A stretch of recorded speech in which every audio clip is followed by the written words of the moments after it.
Our state should pride itself as a state that agriculture should be our thick and thin. Yet, we can really say that we have made significant advancement even in that aspect that we think is our strength. So we have a long way to go because there's a lot that can be done, which I don't think we're doing. And I hope through this medium, this program, we will be able to call the attention of people responsible to be able to rethink and reconsider their strategies and their approach. Let's talk about you talked about public infrastructure. Road is one of the basic, barest minimum when you want to talk about infrastructure. I I mean, are you impressed with the state of roads in Plateau? Because personally, I cannot drive my car 5 minutes without have to maneuver a pothole. Ponsat, it's unfortunate.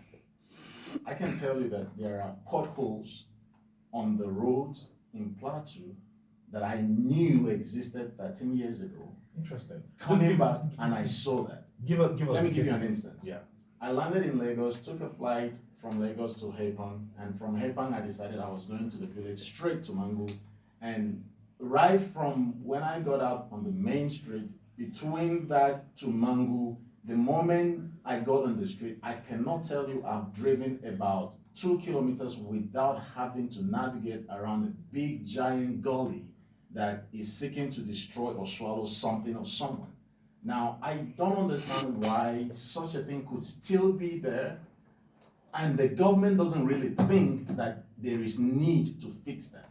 Now, like you said, roads are bare minimum, basic major infrastructure that provides connectivity between people, places, between local industries and their consumers, between market and patronage.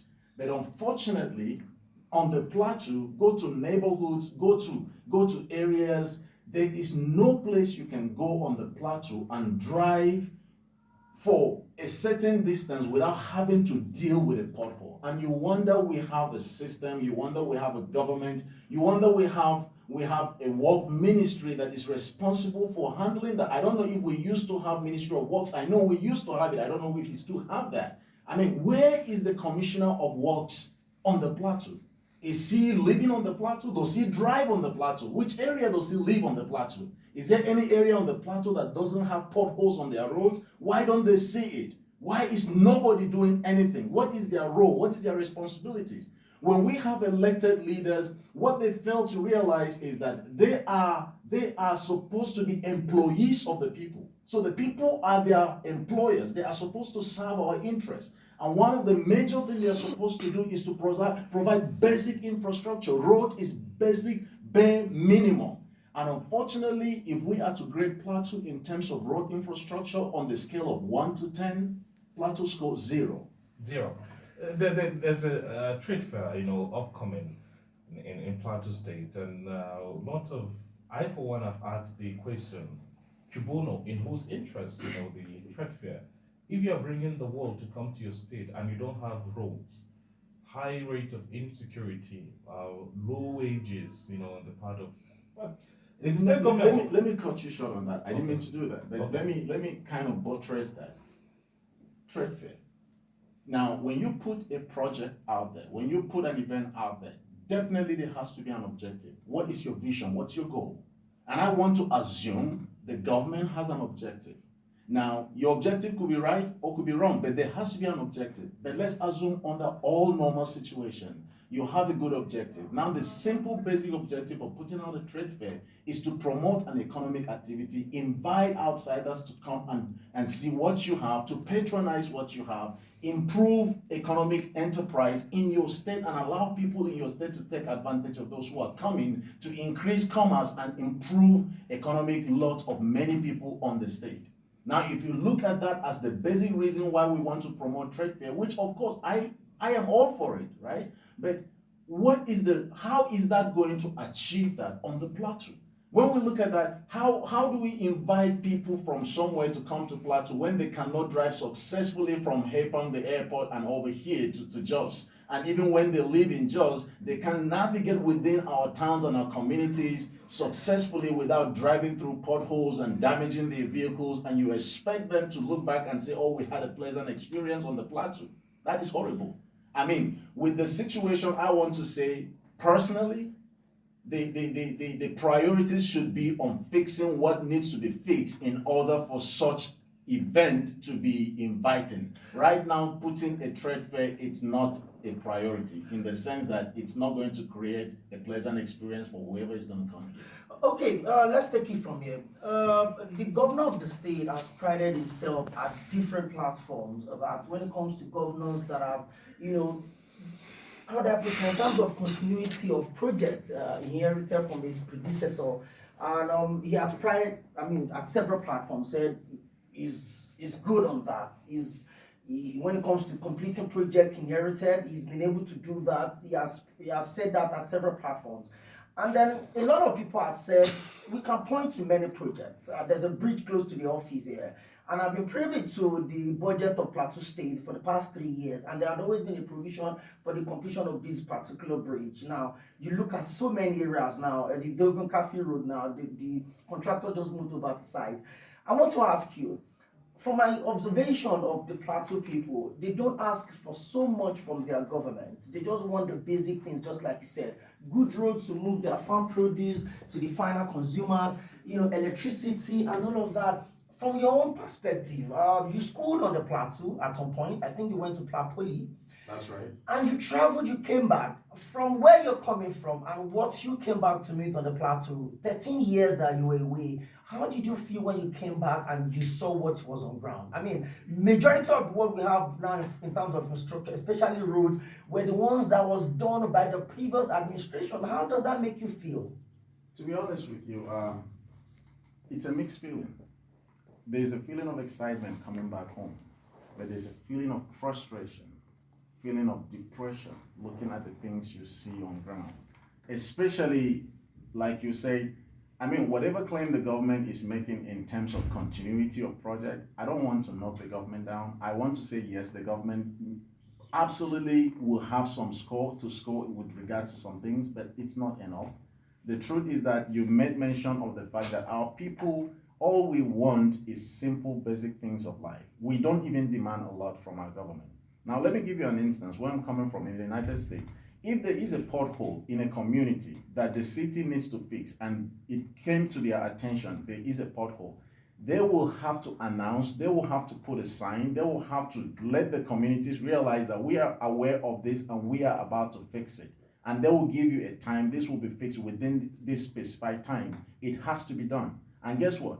If that is not done and someone drives his vehicle through that pothole and encountered a damage to his vehicle, can sue the city. And the city has no claim against that than to pay for liability. And so they understand those claims. The reason why is because these are taxpayers. They pay their taxes and they expect the city to take care of those basic infrastructure. And so if the city fails to do that, the city could be sued. Now, here in Nigeria, it's not the same. Here in Plateau, it's not the same. Our elected officials get to get away with a lot of things because we don't demand from them. And I want to use this medium to say this.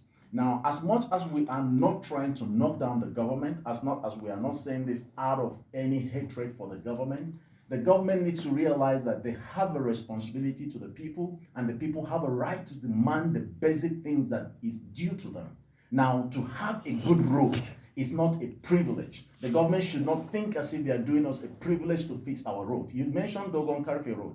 I know Dogon Cafe problem has been there forever. It's not been fixed. Look at the road between Dogon Cafe all the way to Holshe. It's a mess.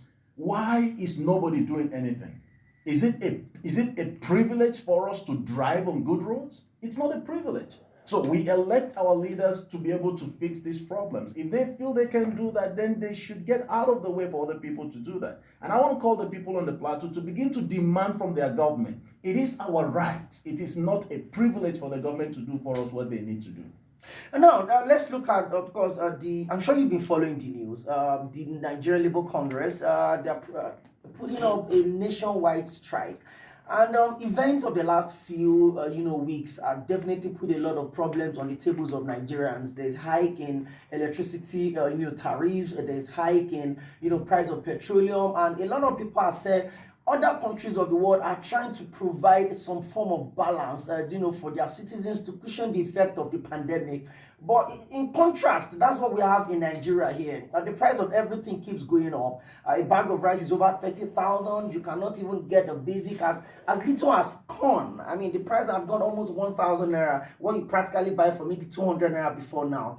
From your own perspective now, what do you think Nigeria should put forward in terms of priority? Should we demand good governance in terms of long-term project, or we should ask the government to give us a quick fix solution? Mr. President, a couple of weeks back, came up with the changing gear, crusade, talking about Nigeria for the next, by year 2050, having a project of wanting to bring in 100 million Nigerians out of poverty for the next 10 years. That's approximately 10 million Nigerians out of poverty every single year. But Nigerians are saying now who they are alive, now they plan ahead. Do you think the government should look for a quick fix solution? Or perhaps we should just be patient enough as a people and allow the government to do the work? We should demand everything from our government. Now, let me say this. The situation we are in, the COVID situation, has decimated almost every economy on the face of the earth.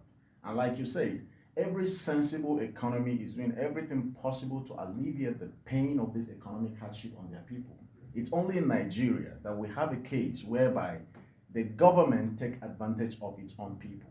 Because the truth is that if the government has its priorities right, this is not the right time to introduce price hikes and all of this crazy stuff they call policies. Because when you look at even during this pandemic situation, when they allotted amounts of funds in terms of an effort to alleviate the pains, at the end of the day, the people who are supposed to be the beneficiaries, They're not benefiting they from haven't it. benefited from it. And people are struggling to survive. People are literally, I kid you not, people wake up literally with no idea where the next meal is going to come out from. And now you went on to hijack the basic prices of the things that they depend on. And so to say if NLC's call for strike is right or not, I think it's long overdue. In fact, if there's anything more than strike that the NLC should have done, that should have come way longer than now, because we have seen the handwriting on the wall. They kept pushing us little by little. They kept pushing us little by little until they have brought us to this point whereby we have no choice but to revolt. And don't get me wrong, we are at a state whereby if Nigerian government, either at the state level or at the federal level, continue with this careless abuse of privilege that they have, continuous abuse of its own people, we will get to this stage whereby the people will revolt. Because it is said in Hausa, "Into Riake Bongo," definitely you will revolt. And we are getting to that point. Let's talk about insecurity. I mean, I would say yesterday or the day before, the paramount ruler in from district of Barkinladi was murdered, cold blood in his home, and the governor put out a statement, like you always do. We're going to fish out the killers, we're going to do this, a first class chief, was murdered in cold blood in Bogos. Nothing happened. The killers weren't, fished out. There's been a protracted, conflict, violent conflict, the so-called farmer herder, banditry in the northwest, Boko Haram in the northeast. In fact, during the 75th United Nations General Assembly, President Mahmoud Buhari reported bandits and Boko Haram to the UN. But his Minister for Information came out always telling Nigerians that tactically they've been defeated. They've been decimated. What they have is just, pocket of, attack on soft target, quote unquote. You have a military experience. What has been your evaluation of the security situation in our country? It is terrible. Because I said terrible, not because the military as an entity, the collection of fine Nigerian men and women who give their lives in the service of our nation, those guys are excellent, and I commend them. They jeopardize their lives daily to do what needs to be done. But unfortunately, they are being deprived of the resources, of the capacity to be able to fight and counter terrorism and insurgency. And I want to say this, that just because of the fact that there is a deliberate attempt to continue to frustrate them, somebody somewhere is benefiting from this. Because take for instance, the major responsibility of a government is to protect the territorial integrity of a nation and to protect properties and lives. Now, you as a father, either as a governor, president, whatever you are as a father, if someone comes to your home and attack your kids, you will rise up to defend them with your life. That is what a father does. That is what a leader does. Now we have leaders who are hirelings, who have no respect for lives, who have no appreciation for what has been entrusted to them, if actually it was entrusted to them. They allow the lives of Nigerians to be wasted. Now, to talk about providing security, we have all it takes to provide security either at the territorial integrity of Nigeria as a nation or Plateau State as a state. Now, let me focus on Plateau. We have constantly have repeated attacks of our people. We have faceless individuals, whatever they call them, herders, farmers, whatever they are, I call them terrorists, that continuously take advantage, move into communities, cause havoc, kill lives, and disappear. And the only thing we hear is statement, we will fish them out, and over time nothing happens, and it repeats itself again over and over. Now, we must realize that if this our people have to continue to stand up for themselves. Our people have to decide this has to change, because government has shown over by its antecedents that it is incapable of defending lives and properties. Or let me say, it is unwilling, probably, perhaps it is benefiting from the mayhem. If they are not benefiting from the mayhem, then they need to prove otherwise. All through this time where we have these carnages going on, there has never been a time, no single time, where one person was arrested or one person was brought to book. So you tell me, how are these people getting into our communities and causing havoc? We have simple technology we can employ to ensure these things don't happen, and they fail to employ those means to protect people. That tells you something. They are either beneficiaries of this, or they are directly or indirectly provoking these havocs. Well, let's open the phone lines, open the conversation. You can join the conversation.